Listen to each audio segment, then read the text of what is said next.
Já, Varða sem að heitir á ensku think tank held ég, sem að BSRB og ASI setti í gang fyrir nokkrum árum. Sendi frá sér í dag skýrslu stöðu launafólks á Íslandi. Kristín Heba Gísladóttir, forstöðu kona, er það ekki titillinn? Jú, framkvæmdastjóri. Framkvæmdastjóri, verður velkomin. Takk. Hérna staða launafólks á Íslandi, hver er hún? Hún er ekki góð. Hún er verri enn í fyrra. Sífellt hærra hlutfallnar ekki endum saman, býr við efnislegan skort, býr við þungan kostnað af húsnæði sínu og það sem að við höfum gert, þetta er nú í 3. skipti sem við erum að leggja þessu könnun fyrir og hérna, ég ætla aðeins að hnýti var það ekki think tank heldur rannsóknarstofnun en þetta er auðvitað þannig uppbygging að við erum með stjórn sem er félagslega kjörin af verkalýðshreyfingunni sem að setur okkur ákveðnar eða sem sagt gefur okkur kannski svona markmiðin það hvað við viljum rannsaka og hvað við viljum skoða og í víðu samhengi er það auðvitað lífsskilyrði launafólks og markmiðið þá að verkalýðshreyfingin öðlist á gögn stöðu fólksins og getur nota þau til að í sinni baráttu fyrir betri kjörum. Við síðan notum auðvitað aðferði sem eru bara gagnreyndar og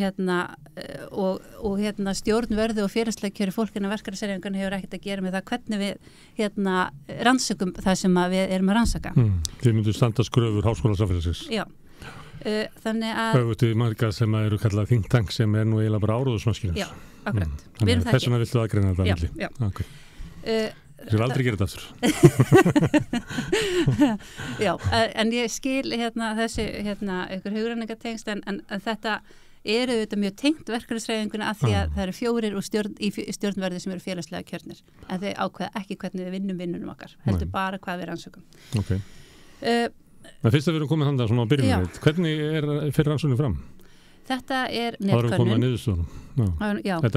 Þetta er netkönnun sem að Varða býr til spurningarnar og við erum auðvitað búin að þróa það talsvert mikið núna á þessum 3 árum og það er þannig að við teljum okkur núna á hverju ári erum betri og betri könnun. Síðan eru það aðildafélögin sjálf sem að senda könnunina út á sína félaga þannig að og þeir svara henni þá í gegnum bara hlekka tölvupósti eða hlekkana mínu svíði með eitthvað svo leis og síðan fáum við gögnin í hús og núna eru við með 14.198 svör. En þetta er heildaþýðisúrtak sem þýðir það að við myndum gjarnan vilja að allir félagar í aðildafélögum ASI og BSRB myndu svara könnuninni og það eru næstu því 168.000 manns. Og þetta er auðvitað langstæsti hluti launafólks og vinnumarkaði innan þessara 2 heildasamtaka. En svarhlutfallið er 8,5%. Sem er kannski ekki ólíkt því sem við sjáum í kosningum kjarasamninga hjá stéttarfélögunum sem eru auðvitað búið að vera margir núna á þessu ári. Og fólk sem gerir kannanir getur sett sér við það úrtak eða þær niðurstöður ef það hefur einhver aðferði til þess að reikna það upp og niður út og suður. Það sem við gerum er að við fáum gögnin í hús og síðan skoðum við hvernig þetta liggur, hvað er hátthlutfall kalla og kvenna, hvernig liggur þetta milli félaga og við, alveg eins og aðrir, lendum í því að það er til dæmis lægra svarhlutfall innan starfsgreinasambandsins heldur en til dæmis í iðnaðarmönnum eða iðnaðarfólki.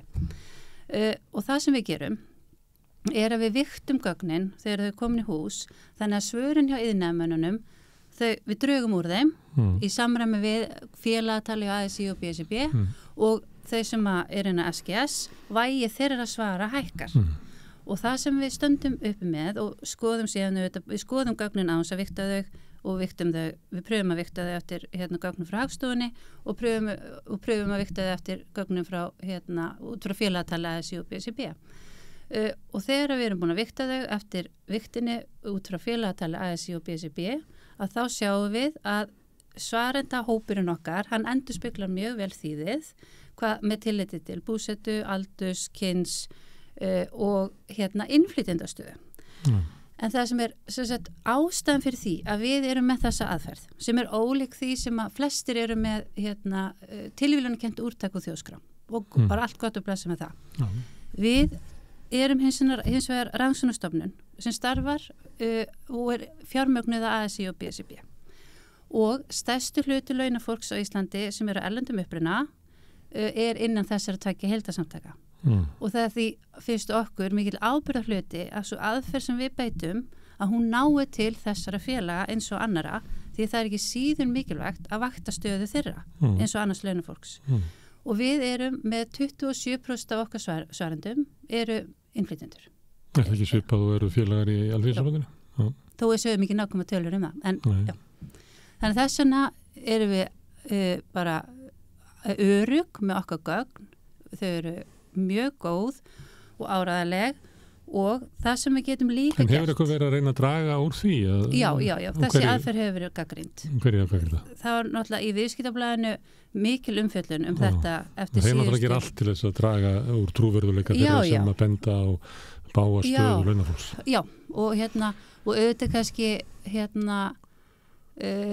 ef að fólk í fyrsta lagi finnst þetta bara það ótrúlegt að það kemst ekki þangað að skoða niðurstöðunar að þá kannski getur maður lítið sagt en þú veist og það er þá bara eins og það og þetta auðvitað bara þegar maður verið námið þá þetta auðvitað þá áttum maður að lesa ritrýnda greinar og nýta í aðferðafræðina og þú veist, ég meina það er alltaf hægt að gera það með alla aðferðafræði og það er engin leið fullkomin. Allt orka tímalis. Já, en það er líka mikilvægt að við séum að rannsaka stöðuna út frá mismunandi aðferðum því þessi rannsókn svo sannarlega vegur upp á móti þeirri skekkju sem mjög algeng í könnunum þar sem að hlutur innflytjenda gríðarlega lágur.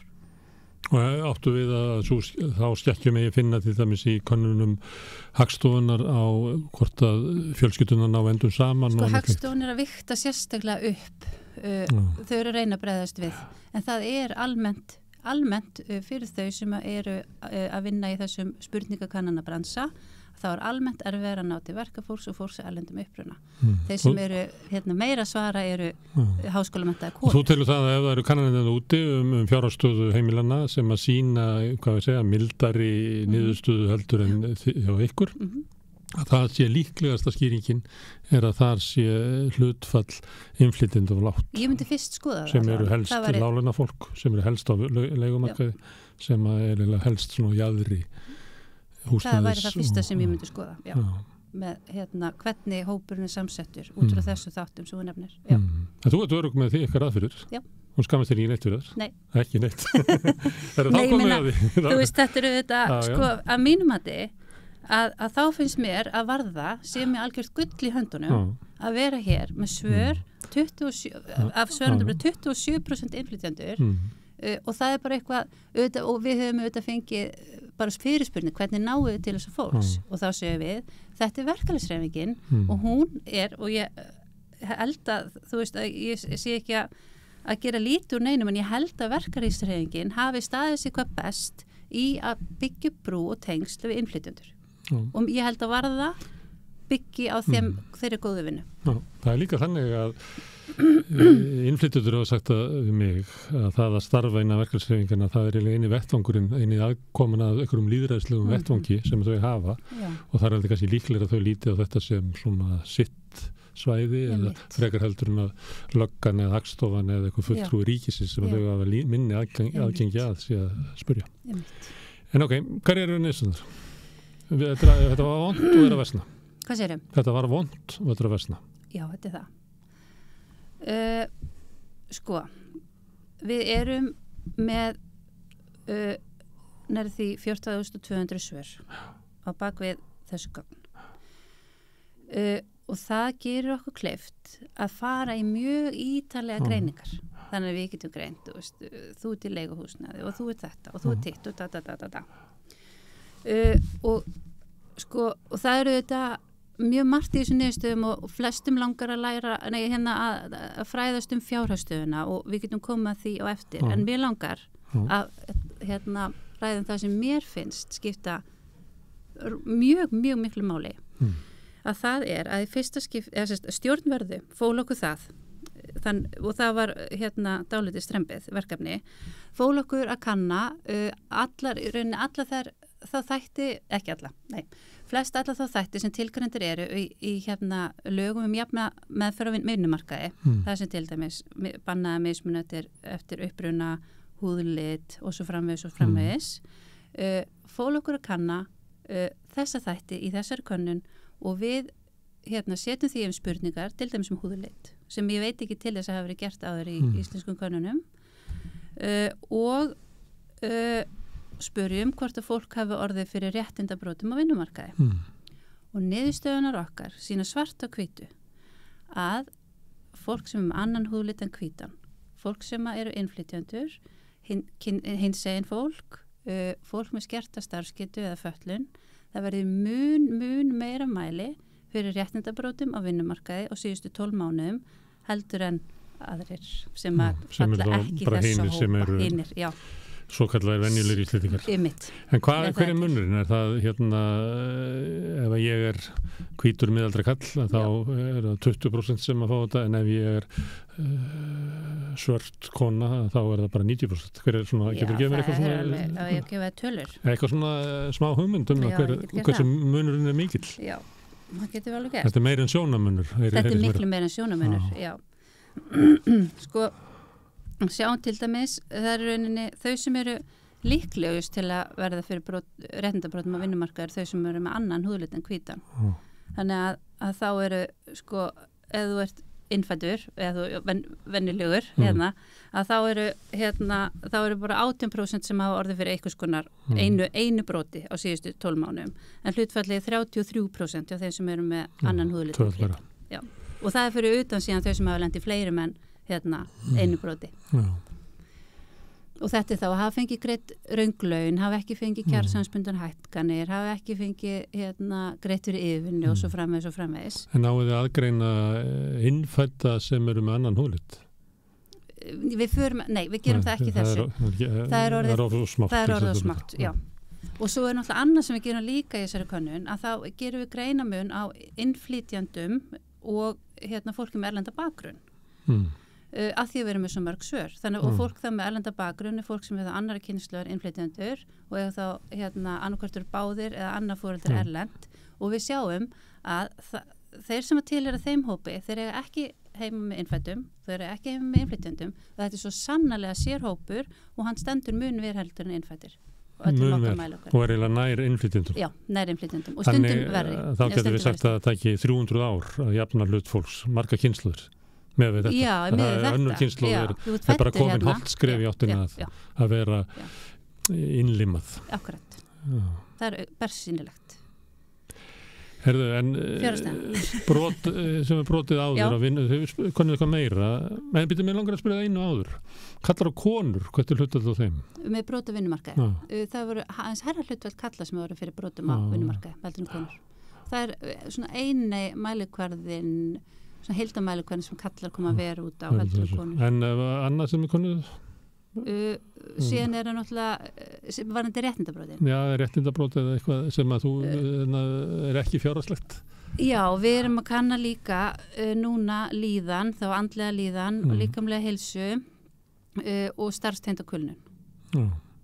Það er svona fyrir utan fjárhagsstöðuna þessu svona stóru þemu í könnuninni og það sem við rauninni vorum að gera núna var með starfstengda kulnun að við byggum til nýja starfaflokkun að því að það er svona starfaflokkunni sem eru til við gátum þá aldrei og við höfum notað það en aldrei unnu úr því að við gátum til dæmis aldrei tekið saman fólk sem starfi ræstingar það fór einhvern veginn á milli hópa og maður gæti aldrei tekið það sér og við séum að það er mjög hátt hlutfalli á fólki sem starfi ræstingar sem að þú veist greinist í þessu, þetta er ekki klíníski kvarðar sko en með starfstengdakulnun og við ætlum að gera meiri greiningar á því síðan í framhaldinu en við erum auðvitað núna með eitthvað svona skýrslu með alveg fullt af niðurstöðum og við munum síðan vinna meira úr þessu og það er mörg svona áhugaverð trend sem við ætlum að vinna meira með. Og þú tilur þetta að vera einstaka mynd af samfélaginu? Þetta er... Ef þú hefur náðu í íslensku samfélagi þá ættu að leggjast yfir þetta. Það er bara þannig. Já, það er bara þannig. Og ef fólk er áhuga á að bæta samfélagið okkar, þá ætti það svo sannarlega að skoða þessa skýrslu því að það er svo skýr munstur í henni. Það svo auðvelt að sjá hvar aðgerða er þörf. Það hefur nú komið fram í fyrri skýrslum ykkar svolítið að það kemur í ljós að það sem að dregur þið niður í fátakt ef ég má tala efnahagslega þáttinn. Að það sem að eykur líkurnar á að fara í fátakt er náttúrulega, ég myndi kannski á ykkur og bara öllum að þú missir heilsuna, þú ert ekki, þú ert í leiguhúsnæði, þú ert einstakt foreldri og þetta náttúrulega er hrópandi ábendingum það að sko velferðarnetið eða kerfin sem eiga að tryggja jöfnuð virki ekki sko. Og þessi býst við að þetta komið fram með okkur enn og aftur. Já, það er náttúrulega sko staða einstæðra foreldra er áberandi verst og og það er náttúrulega sko, já, þeir standa langverst og næstu eftir þeim eru það innflytjendur og næstu eftir þeim eru það svona til skiptis einhleypir sem eru þá einir að bera kostnað af húsnæðinu sínu og síðan fólk með erlendan bakgrunn. Það er aðeins svona misjandi eftir mælikvörðum. Þannig að ef að maður réði ykkur að þá myndi maður beina aðgerðum á þessu hópa. En þetta eru jafnfrandir hópar sem eru langmestu mæli á leigumarkaði. Þannig að þú myndir byrja á því að laga leigumarkaðin eða húsnæðismarkaðin. Já, það er alveg augljóst. Og svo vera með aðgerðir til þess að styðja einstæða foreldra. Já. Já, og ég minna og þeir sem eru á leigumarkaði búa bara við svo íþyngjandi húsnæðiskostnað að það er náttúrulega valla sambarlegt við þá sem eru í eigin húsnæði og að það augljóslega sko, og þetta er svo sko leiðilegt sko að þeir hópar sem að standa vestfjárhagslega eru í mestu mæli á leigumarkaði og eru hæst hlut og þeirra eru með yfirdrátt, smálán, lán hjá vinum og fjölskyldu og svo framvegis og allar dýrustu leiðina til að draga fram lífið og það er auðvitað alltaf ykkur sem græðir á því. Einmitt af þeim hóp sem síst skildi græða á. Og þegar að stjórnvöld bregðast við vanda þessa hóps og þá er tilneikin óttir þess að hækka húsaleigubætur sem að leiða bara til hækkunar á húsalegu. Þannig að það er umvel styrkur til leigusala og leigjendur eru bara að flytja á milli. En þannig að húsnæðismálið eru umverulega svo stór breyta, það er eiginlega ekki hægt að tala ef við tökum svona einhvern hóp eins og einstæða foreldra, að þá eiginlega verður að tala um einstæða foreldra í einhúsnæði og einstæða foreldra í leiguhúsnæði. Það liggur við, ég er ekki að segja þessi. Já, en ég meina, það er bara, sko, svona, almennt getur við sagt að svona milli 70-80% af launafólki sé í eigin húsnæði. En það er 35% minnum mig hjá einstæðum foreldrum. Og líka mun lægra, og það er líka svona lágt hlutfall hjá innflytjendum. Og þetta eru bara alltaf sömu hópanir og þetta er í þriðja skipti sem að við erum að greina þetta út frá mjög svipum hópum og það er alltaf sömu hópanir sem við höfum áhyggjur af og standa bersinlega höllum fæti. En fyrir utan það er auðvitað líka bara almennt trend til verri stöðu núna almennt yfir allt launafólk. Sem eitir öllum niður en þeim dýfst sem á stóðu verst fyrstir. Það er þannig, það ekki? Það er ekki það er bara þau með ítt hlutastlega dýfst niður. Já, það meina það liggur hlutur í sæli. Og auðvitað sjáum við sko talsverða breytingu svo þegar við greinum fólk sem eru eigin húsnæði á móti fólki sem eru leiguhúsnæði að þá hefur staðan versnað meira hjá þeim sem eru í eigin húsnæði. En hún er næstu því, hún er aðeins verri hjá þeim sem eru leigjandi, hún er bara svo vond fyrir þannig að núllpunkturinn var hvað sem er svo hræðilegur sko. Þannig að staða þeirra er munverri en við sjáum auðvitað að því við greinum spurðum þá sem eru eigin húsnæði hvernig húsnæðislán þau eru með og við sjáum trend þar líka á sjálfsögðu og það eru þau sem eru með blöndu lán og þau sem eru með lán að breytilegum vöxtum sem eru í talsvert meira mæli með verið fjárhagsstu. Sem er búið að aflæsa og við vitum það og vitað allir að það eru framundan það verður miklu fyrir fjölskyldur sem lenda einmitt í þessu. Þannig að það má búast við miklu áfalli til þeirra sem eru með þessi lán og eru eigendur og þau geta lent í verið vanda og líklega bara brunnið upp eigið fyrir þeirra. Bankarnir bjóðast bara til þess að varpa þessu aftur fyrir þá til að eigið fyrir búið og þá líklega hendar þeim út bara eins og gerðu 2009 og 2010. Herðu, en hérna ég heyri alveg á þér að þú myndir vilja að þessar rannsóknir ykkar hefðu meiri áhrif, svona frá því að þið byrjuðu að gera þetta, að gætirðu tínt til eitthvað sem að mætti segja af aðgerðum ríkisstjórnar og stjórnvalda væru til þess að mæta þeim ákvöllum sem að kannanir ykkar eða rannsóknir ykkar hafa dregið fram? Nei. Miður. Sko það eru þetta búið að hækka barnabætur. En það er bara til þess að hanga í verðlaginu, sko. Já, það sjást þess engin merki. En þessi könnun er líka lögð fyrir eftir kjarasamningana. Þessi hún er lögð fyrir í febrúar og fram í til 1. mars. Já, það sem hafa komið skattabreytingarnar. Já, og stór hluti búin að fá launahækkunina. Já, og skattabreytingarnar á mánaðamótin. Já. En við sjáum þess ekki merki að það hefði skilað árangri. Þetta er könnun sem að nær samt svolítið inn í verðbólguna. Já, þannig að við erum að sjá afleiðingarnar af efnahagsáttum sem er núna og ekki verið að skána síðan þetta var því að það er engar hækkanir komið og verðbólgan heldur áfram að býta og engar ráðagerðir að hækka þessar bætur mitt ár eins og kannski væri tilefni til eins og barnabætur og húsnæðisbætur. Og það eru þetta bara kemur manna óvart að því að við umræðum fátækt er oft ótrúlega skringilega og varða gerði líka könnun fyrir öryrkjabandalagið og það sem komið þetta fram að fjárhagstaða þeirra sem að taka lífeyri er mjög slæm en það breytist ekkert í kjölfarið og það sem við höfum gert og gerðum fyrst skipti með öryrkjabandalaginu og við höfum síðan gert í okkur könnunum síðan það er að spurja hvort að fjárskortur og síðan 12 mánuðum hafi komið veg fyrir að fólk að geta greitt eitthvað svona grunnþætti fyrir börnin sín og þá sjáum við bersýnilega að börnin auðvitað hafa ekki sömu tækifæri og börn þeirra sem eru betri fjárhagsstöðu og það eru fólk sem eru sömu hópum og við erum sífellt að benda á að hafa það mun verð en aðrir sem að sko líða fyrir það og ég man þegar við það áttu við tómstundir það eru tómstundir bara klæðnaður bara að geta farið í ammæli til vinar þú veist þetta kostar allt að þáttaka einhvern veginn í samfélaginu kostar því miður alltaf þannig fátt að því jaðarsettu börnin já og ég man einhvern veginn fyrst þegar við notum þessa spurningu að þetta hlýtur að hreyfa fólki verða til þess, við getum allavega ekki sakast upp börnin er það, en ekkert breytist Nei, það er hjörtu mannana eru köld sko og þau eru bara varin fyrir þessu það hefur tekist það oft áður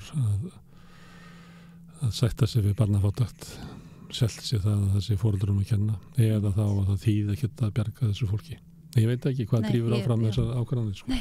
Því að þetta er ákvarðanir því að stjórnvöldur ákveða dag eftir dag að halda ástandinu óbreyttu það er ekki bara ákvörðun að breyta þessu það er líka ákvörðun að viðhalda þessu Herðan að þú talar innflytjendur og húðlit og við vitum það að innflytjendur eru hlutfallslega fleiri meðal lágtekjufólks hlutfallslega fleiri meðal leigjenda hafa veikar í félagslega stöðu erfiðari aðgangin í samfélagið líklega til þessi broti gegn þeim þannig að þar erum við komið með þegar við erum að tala svona aðgerðir til þess að bæta húsnæðismarkaðinn að auka aðstóð við barnafjölskyldur einhver með einstæða foreldra en þannig erum við kannski síðan með aðra vít sem er það að tryggja það að fólk sem eru innflytjendur hafi svona eða sama aðgengi umfram þetta, eða ekki?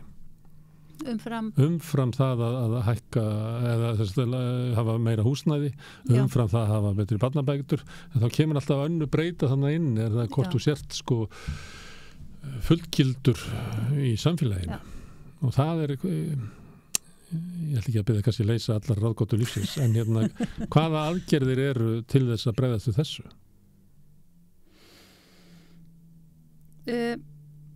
Þetta er svona tildulega einfalt, hefur verið gert áður endalausar fyrirmyndir en svo lendum við svolítið í vandræðu með þetta að fólk samt ekki með jafnstöðu. Nei. Sko ég veit, ég meina það alltaf náttúrulega sama svari, það fræðsla og hérna við sko búin til pláss í samfélaginu en ég meina það auðvitað hægara sagt en gert sko, einhvern veginn. Allavega hefur það ekkert gengið rosalega vel, ekki einu sinni bara í kvennabaráttunni. Þú veist, ég meina hún náttúrulega ekki ennþá, þú veist, komin, þú veist, og hérna, þannig auðvitað hefur maður áhyggjur af því hvernig þetta muni ganga.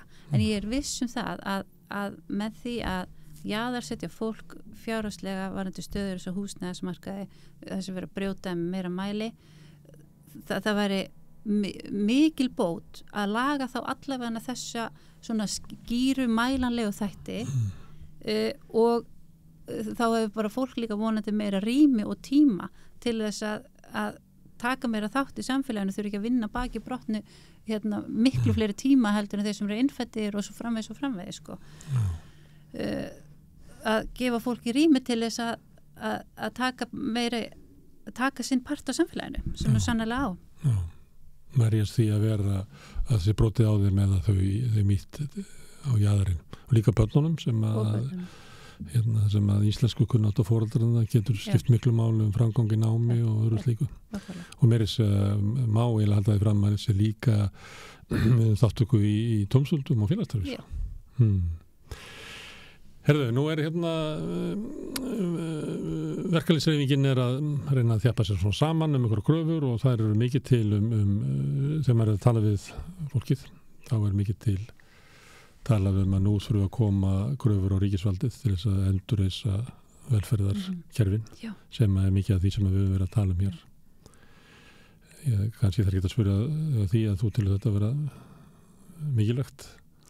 Þetta bara einhver grundvallar þáttu þess að við getum búið hérna til svona réttlátt samfélag og það ekki hægt að horfa upp á stöðu sömu hópana ár eftir ár augljóslega mun verð en annara og engar aðgerðir fylgja því og það auðvitað bara hérna ábyrgðar hluta viðhalda þessu, það mun skapa mjög alvarlega vandamál síðar að jaðarsetja ákveðna hópa og það ekki eftir neina bíða að leysa það. Þannig að hérna, ég vona að við erum eiginlega komin inn í hörmungarástandi sko. Já. Þetta ekki svona að við höfum einhver tíma til að bregðast við. Við erum eiginlega að sigla inn þessa blindgötu sko. Og ég meina og það bara börn að alast upp við önnur tækifæri heldur en innfætt börn til dæmis. Og ég held að flestir vilja ekki þannig samfélag sko. Herðu, þið gáðu skýrsluna í dag, hvar getur fólk hérna fundið hana og lesið hana? Þú segir þetta sé bara lykillinn í íslensku samfélagi, þannig að fólk verður að fara að lesa. Mjög hóvær. Ég alveg saman þessu, þetta bara... Þetta er góð greining. Já, mjög. Og hérna, ég held að hérna, já, þetta að fólk geti fengið mjög góða innsýn inn í íslensk samfélag með því að skoða þessa skýrslu, það verið að greina mismunandi hópa og hérna staða þeirra svo sannlega mjög misjöfn og það til dæmis, þú veist, í þessum stóru niðurstöðum líka til dæmis áhugavert að staða kvenna verri á öllum svona heildamælukvörðum fjárhagslega stöðu heldur en karla, þú veist, en það auðvitað munar ekki svona miklu eins og öðrum hópum, en við sjáum bara þessi munstur í okkar samfélagi bara kemur hérna í gegnum þessa skýrslu. Síðan auðvitað höfum við hérna varða verið að gera greininga fyrir stéttarfélögin einstaka og það auðvitað hérna fyrir okkur sem störfum hjá Vörðu þá fær maður alveg ótrúlega skýra sýn af hvernig okkar samfélag byggist upp þegar maður fer líka onni í stéttarfélögin. Það hefur verið byrta svolítið kannanir, ég menn eftir Eflingu og Einingu Iðju og Afl á Austurlandi var samílega konan eða ekki? Mjög áhugavert. Það sem þetta kemur. Já, svo skýrt fram sko. En ég var að spyrja hvað maður gæti nálgast þannig? Rannvinn.is, já það heimasíða Vörðu, rannvinn.is. Þar fæst þessi hérna rannvinn.is, rannsóknarstofnun vinnumarkaðarins.